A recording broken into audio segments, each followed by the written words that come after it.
একজন আরেকজনের সহযোগী, একজন আরেকজনের জীবনের এবং চলার পথের অংশ। তো সেখানে আসলে ইউজ করা ব্যাপারটা আসে না। আমিও যেমন আসলে বলতে পারি না যে উনি আমাকে ইউজ করেছে, আমি বলতে পারি অ্যাজ এ লাইফ পার্টনার তার যতটুকু রাইট আছে সে ততটুকু আমি তাকে দিয়েছি, এবং আমার যতটুকু রাইট আছে সে আমাকে ওটা দিয়েছে। এখানে ব্যবহার করার শব্দটা আসবে।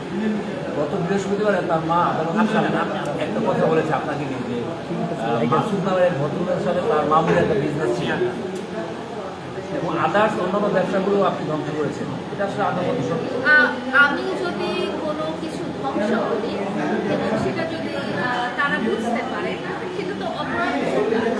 এরকম অপরাধ কাজ হয়েছে এবং তারা কোনো পুলিশের কাছে কমপ্লেন করলো না বা কোর্টে কমপ্লেন করলো না কেন, তারা গণমাধ্যমে কেন এসে বলছে? আমরা জানি যে সমাজে যখন কোনো অপরাধমূলক কাজ হয় বা ধ্বংসাত্মক কোনো কাজ হয় তখন মানুষ কোথায় যায়?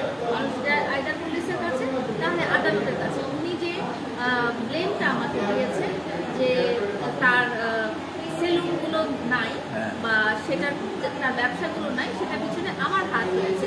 আসলে মুখের কথায় মানুষ অনেক কিছুই বলে ফেলে। এটা যদি যথাযথ প্রমাণ থাকতো তাহলে কি আর বসে থাকতো? উনি তো চলে যেত থানায় যে আমার ব্যবসা ও এইভাবে নষ্ট করে। কারোর ব্যবসা বা কারোর রিজিক আসলে নষ্ট করার অন্য কেউ করতে পারে না, এটা নিজের কর্মফলেই নষ্ট হয়ে যায়। আপু আমারও নাকি আপনি বিয়ে করতে যাচ্ছেন। সময় নাই আপু, আমারও নাকি বিয়ে করতে যাচ্ছেন ভেরি সুন। এটা নিয়ে তো একবার বলে ফেলেছি, প্রেস ব্রিফিং দিয়ে ফেলেছি যে একজন ঊর্ধ্বতন সামরিক কর্মকর্তার সাথে আমার পারিবারিকভাবে বিয়ের কথাবার্তা ফাইনাল হয়েছে এবং যখন সব কিছু ঠিকঠাক হবে আপনাদের কাছে প্রক্রিয়াধীন অবস্থা আছে কিনা? প্রক্রিয়াধীন অবস্থা বড় সড়ো আনুষ্ঠানিকতা হতে অবশ্যই যাচ্ছে। হ্যাঁ, তার মানে আমরা এখন আর ওই কচি ছেলে বা ছোট বাচ্চা ছেলেদের সাথে জীবনে সবগুলো ঘটনাই যে একই রকম হবে এটা তো আশা করা যায় না।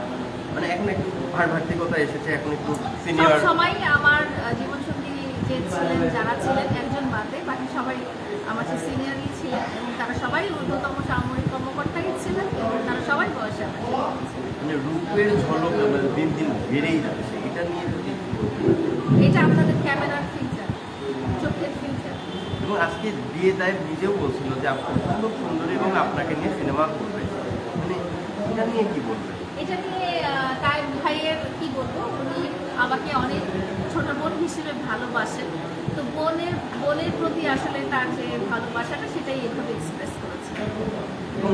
বাংলাদেশের অনেক যুবকের ক্রাশ এখন পর্যন্ত, সে ব্যাপারটা কি প্রাউড ফিল হয় নাকি সেটা সেভাবে ছেড়ে দেয়? সিনেমা করে কখনো তার নায়ক কে হতে পারে?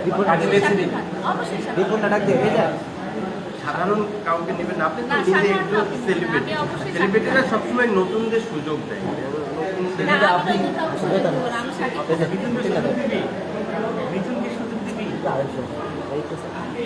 আপু বিয়েতে কি সাংবাদিকরা কি ইনভাইট পাবে আপনার?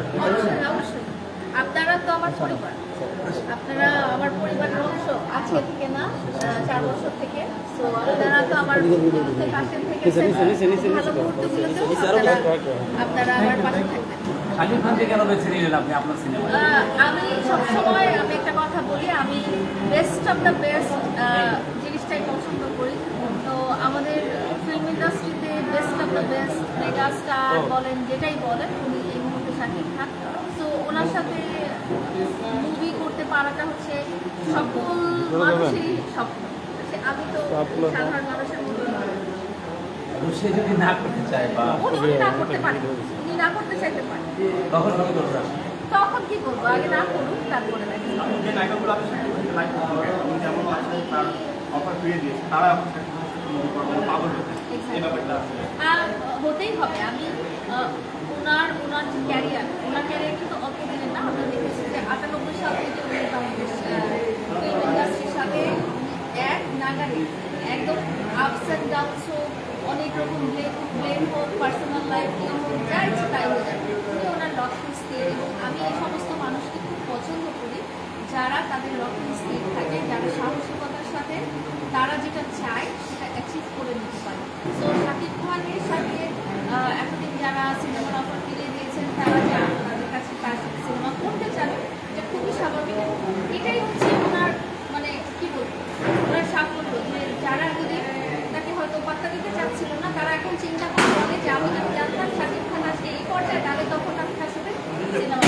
মামুন যুক্ত করি, রাজশাহীর একটা বলে একটা জিনিস আমি ছেড়ে দিতে পাই নাই। সেটা হলো যে মানে অনেক হিরোরা আছে, অনেক হিরোরা আছে